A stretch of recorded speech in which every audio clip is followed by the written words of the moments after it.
জলে জলে না জ্বালায় লাভ নাই ভাই, যে পারে সব জায়গায় পারে। বরবাদের পরিচালক মেহেদী হাসান হৃদয়, তাকে নিয়ে যারা মজা করেছিল যে নাটকের পরিচালক হয়ে সিনেমা করতে গিয়েছেন, তারা আরো মজা করে বলেন যে সে কি এমন সিনেমা নির্মাণ করবে যে প্রডিউসার হৃদয়ের সিনেমাতে টাকা ইনভেস্ট করবে তার পুরোটা টাকাই বেচতে যাবে এবং পরিচালক সহ সেই প্রডিউসারের রাস্তায় বসতে হবে।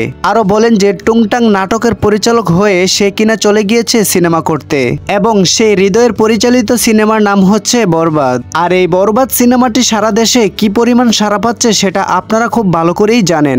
দেশের প্রত্যেকটা সিনেমা হলে চলছে শুধুই বরবাদ। বরবাদ সিনেমার কারণেই যেন অন্য সিনেমাগুলো পাত্তাই পাচ্ছেন না। এখন এই পরিচালকের সফলতা দেখে তাদের জন্য পায়জামা ঢিলা হয়ে গিয়েছে এবং সাংবাদিকরা যখন মেহেদী হাসান হৃদয়কে প্রশ্ন করেছিলেন যে যারা আপনাকে নিয়ে মজা করেছিল এখন কি তারা আপনাকে ফোন দেয়, আপনার খোঁজ খবর নেয়, আরো জিজ্ঞাসা করে যে আপনার এই প্রথম সিনেমায় এত সফলতা অর্জন করায় তাদের এখন কি অবস্থা, তখন সে লাইভে হাসতে হাসতে এই উত্তরটাই দেন, জলে জলে না জ্বালায় লাভ নাই ভাই, যে পারে সব জায়গায় পারে। বরবাদ সিনেমা দেখে প্রশংসায় ভাসছেন অপু বিশ্বাস। অপু বিশ্বাস বলেন যে আমাদের বাংলাদেশের পরিচালক এমন একটা সিনেমা নির্মাণ করতে পারবে সেটা আমি কখনো ভাবতেই পারিনি। তার মানে আসলে শুধু বরবাদ আমি বলবো না, আমি বলবো যে তার প্রিয়তমার পর থেকে যে কয়েকটা সিনেমা উনি রিলিজ করেছেন সেগুলো দেখলেই বুঝতে পারবেন।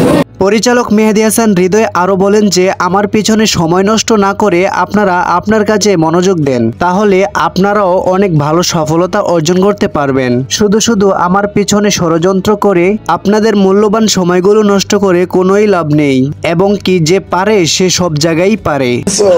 জ্বলতে থাকেন ভাই, আপনারা আমার পিছনে লাগা থাকবেন, আমি আমার কাজ করে ঠিক আমি আমার জায়গায় চলে যাবো। আপনারা আমার পিছনে লাগা, নিজেদের পিছনে লাগা কাজটা করেন, বিশ্বাস করেন আপনারা আমার কাছে আমার। বরবাদের পরিচালক বলেন যে আমার পিছনে না লাইগা নিজের কাজে মনোযোগ দেন। শুধু শুধু আমার পিছনে টাইম স্পেন্ড লাভ কি আপনাদের? আমার পিছনে লাগা বিভিন্ন রকমের সমালোচনা করতেছেন, চুন থেকে পান করতে পারে না, এই হৃদয় এটা করছে, হৃদয় এটা করছে, হৃদয় এটা করে ওইটা দরকারটা কি? আপনারা আপনাদের কাজটা করেন না।